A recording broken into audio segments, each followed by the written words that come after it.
Hi everybody, and welcome to this week's webinar.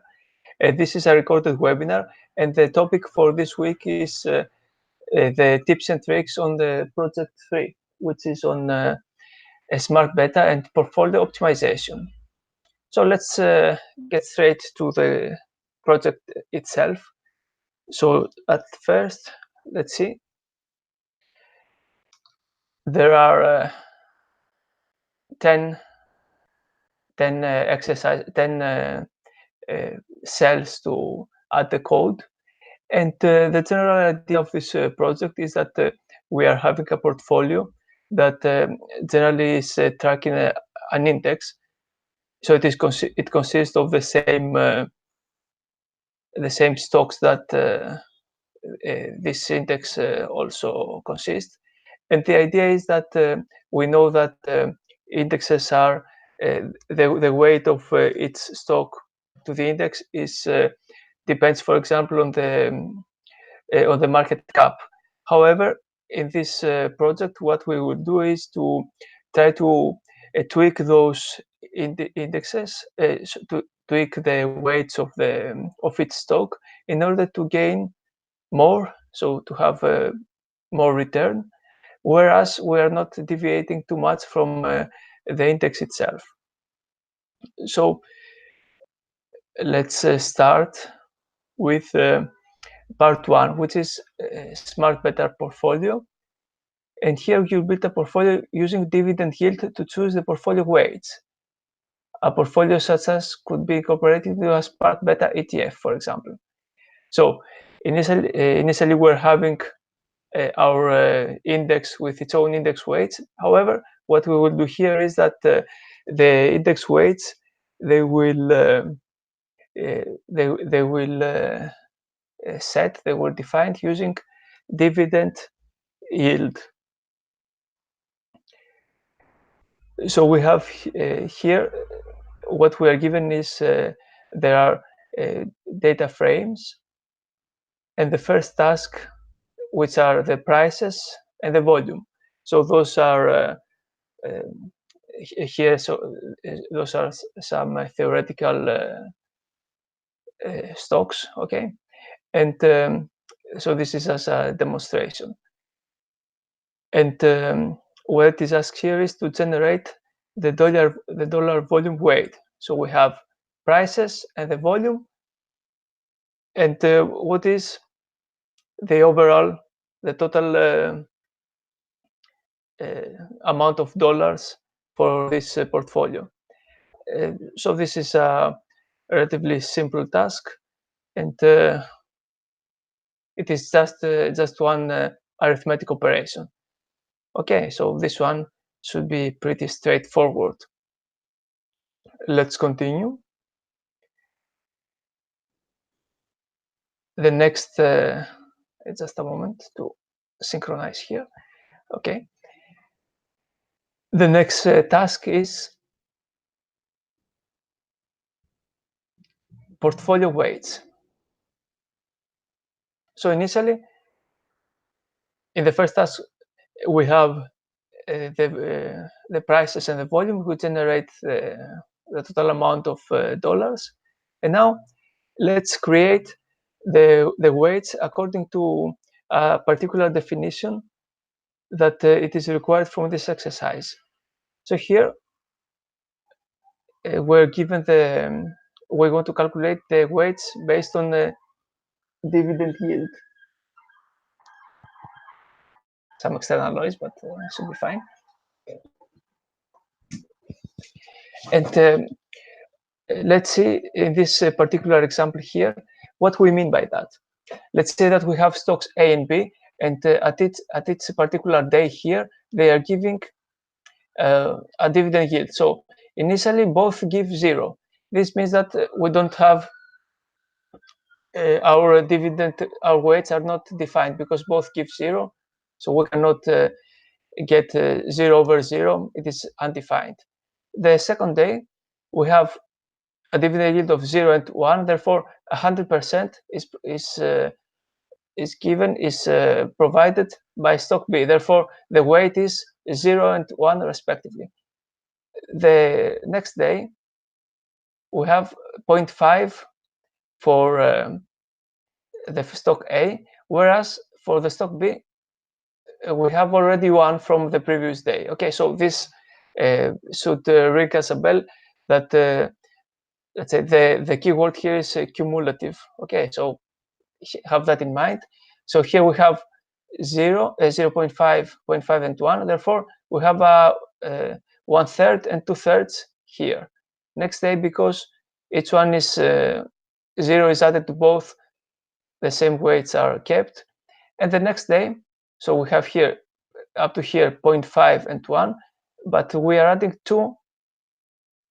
2 is provided from stock A. Therefore, we have now the ratio is changing. We have 2.5 over 1, which means that in overall we have 2.5 over 3.5, which is I think 4 over 7.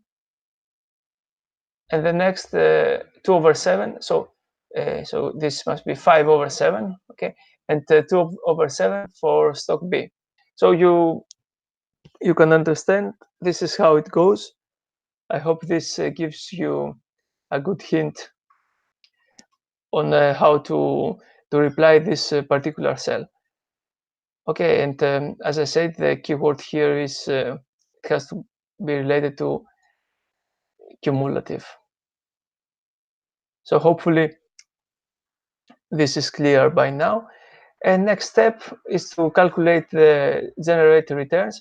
We have prices and we want to find returns. So this is something that we have seen over previous exercises and projects. Just a hint here, the returns here, we are implementing returns, which means numerical returns and not log returns. So keep that in mind. We don't want the log returns. We want the absolute returns. Okay. Okay, so this one should be also straightforward. And then we are here. Let's see what's this one must be like question 4. So with the returns of each stock computed, we can use it to compute the returns for an index or ETF. Now implement generate weighted returns. So in the previous, we have found the returns for each stock, but for our portfolio, we have from each particular stock, we have some particular weights. So we need to find the weighted return. This is something that you have seen also in projects, portfolio return, and it was also the topic of the previous webinar. Okay, so this one should ring a bell straight away. And since this should be fast, let's go to the next one. Let's see the cumulative returns. So here, let's see what it is asked from us. To compare performance between ETF and index, we're going to calculate the tracking error. Before we do that, we first need to calculate the index and ETF cumulative returns. Okay, so let's see how this is implemented. Here we should see that the keyword is cumulative. So this is something that also we have seen in projects and in the previous webinar. So I highly recommend, if this answer doesn't come straight away, to have a look at the previous webinar. You don't have to see the video, just check the provided workbook.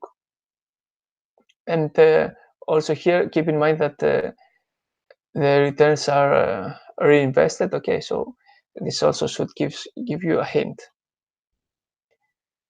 Okay, so this is essentially an one-line answer. So let's, when doing that, you will be able to view the data, and you're going to see that you're going to see two lines of cumulative returns for the ETF and the stock.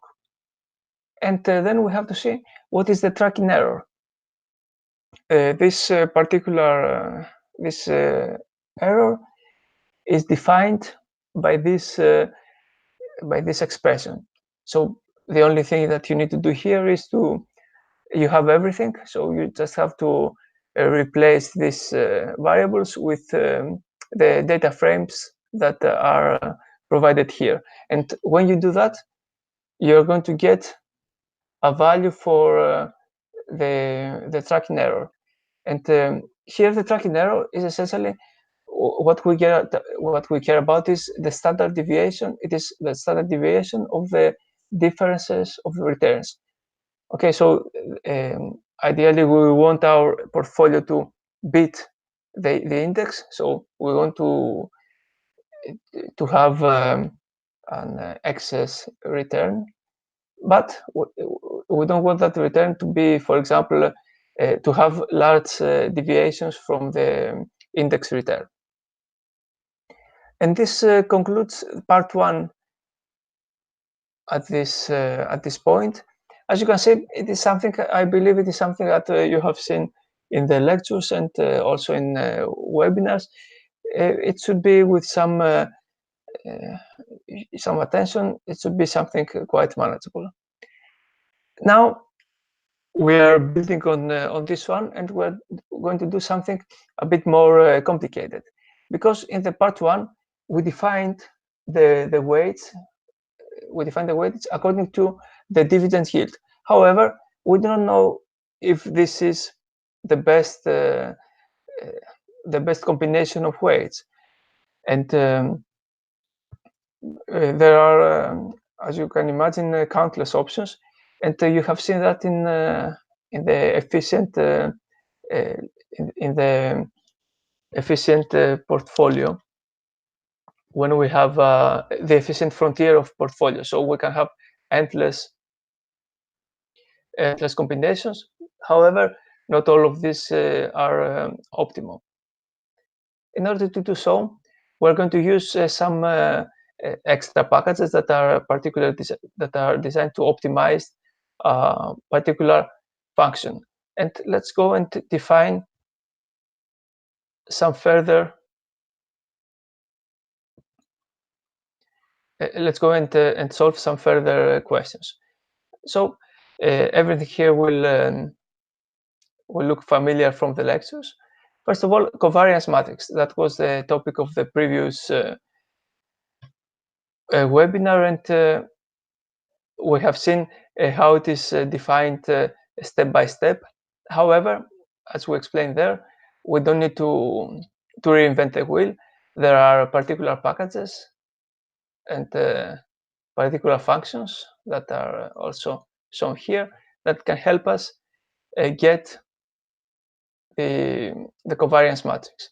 Attention, you should pay that there are some non-values that need to be replaced, that will be filled with 0. Okay, and don't forget that in the definition we are dividing by n minus 1, where n is the number of periods.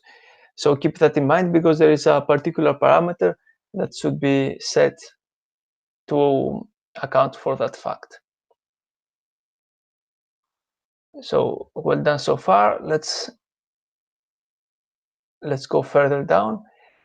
And so this is the covariance matrix, and the portfolio variance is defined as this product of three matrices. So the weight transposed, covariance matrix, and the weights. And as you can see here, what we're trying to find here is the x, the weights, right? However, there are some constraints. So let's get to those step by step. So this is the rest of this project. It has to do with the CDX PY package, and this is essentially lesson 20. So everything here, there are some nice exercises. If you have, and also the solutions are provided. So if you have gone through those exercises, this project shouldn't be very difficult. So here we want to minimize the portfolio variance and the distance of the portfolio weights from the index weights. So portfolio variance is this part, and the distance is that part. And depending on how much we want to each term to contribute, we are having here the scale L. And this is our objective function, is to minimize this part here. Constraints, the only constraint here is that we want its weight to be positive because we are going long only, and therefore the sum should be 1. Optimization is just applying this. This is actually the syntax of this package of the CVXPY and what we're doing here. Okay. So following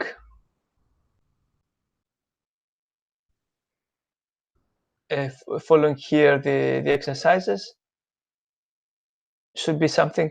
This particular cell is something similar. So when this is done and this test is passing, next we should be able to see the two lines of ETF and versus the index. So hopefully when we're repeating what we have done before, okay, and when we do that, we hope to get a smaller tracking error. So the variance, the standard deviation of the difference of the returns should be smaller, and this is actually what is achieved. Once this is done, as we know in finance, the only certainty is that the only certainty is change. So values are changing, returns are changing, and therefore our portfolio needs to adjust to the changing environment. And in order to do so, we need to rebalance our portfolio. And this is actually close to the end of this project, how we are doing the rebalance. This is a part of the lectures. Okay, so let's not see that now, but here you will get an initial idea. But let's go through this particular function itself. So we have the returns, the index weights, and then we have two variables, namely shift size and chunk size. Shift size is the number of days between each rebalance. So in this case, a particular example here that for the application when this function is defined correctly, it's 5. So every 5 days, which means that every 5 trading days, so every week, there's going to be rebalancing. And what we have here is the chunk size, the number of days to look in the past for rebalancing. Here it has a value of 250. So in order to do the rebalancing in our historical data, what we need to do is to go to the past 250 days. As you know, a trading year is 252 days. So we say that essentially we're going back for a year back. So imagine we have our returns, which can be a quite long vector, let's say many years. But from the beginning, we are using a sliding window of 250, and this slides over 5 days. And each time we are rebalancing. How we are doing the rebalancing? We have already done that. Essentially, rebalancing is to calculate again the weight. Okay.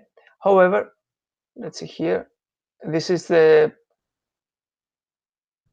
what we have done before. So get optimal weights. So we are recalculating the weights. But here, keep in mind that every time we are calculating the new weights, however, the index weights will be different. And this is why we are doing the rebalancing, because the index weights are changing and we need to recalculate our portfolio weights in order to keep the tracking error as small as possible. And here, this is a bit this function. What we are asked to return is a list of arrays, which is the ETF weights for each point they are rebalanced.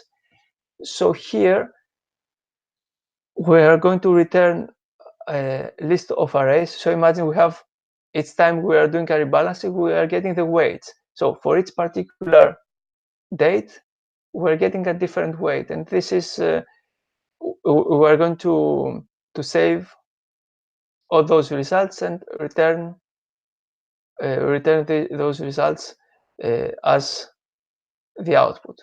Okay, so each time there's going to be a loop here, and each time rebalancing is required, we're going to save those returns, those weights, to an array.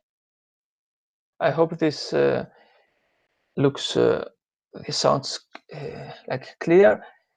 If there is any question, feel free to ask. Okay, but this one is a bit more complicated than the previous question, but I believe that now you have the background and certainly the knowledge and the practical skills to complete also this part. I believe this one is the most tricky so far, and let's get to the final question, which is the portfolio turnover. And the portfolio turnover is essentially this expression here. So we have found the weights from the previous function, and what is asked from us here is calculate this expression. How we do that? As you can see here, the output of the previous function is added here as all the rebalanced weights. So this is the input here, and we have shift size. I think this one is shift size. This one should be, yes, 5 again, hasn't changed. Rebalance count and trading days in years. So let's see that. So the first, as we said, it is the input from the previous. So all the weights that have been calculated so far. The shift size is the number of days between each rebalance. Okay, rebalance count, number of times the portfolio was rebalanced. And trading days in here is 252. As you see here, the rebalance count is all yes, it's all rebalance weights minus 1. So how many times we have done the rebalancing essentially. But here, even if this wasn't given as a variable, we can infer it from this array.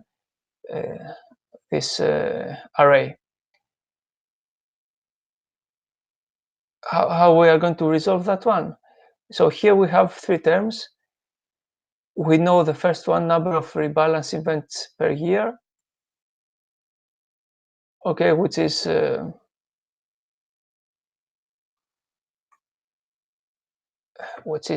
like let's say how many days there are per year over the shift size, and number of rebalance events is how many rebalance events have been done so far. Okay, so these are variables that are already available. The only unknown here So those two are known or can be very easily inferred. The only unknown is the sum of total turnover, which is the sum of all weights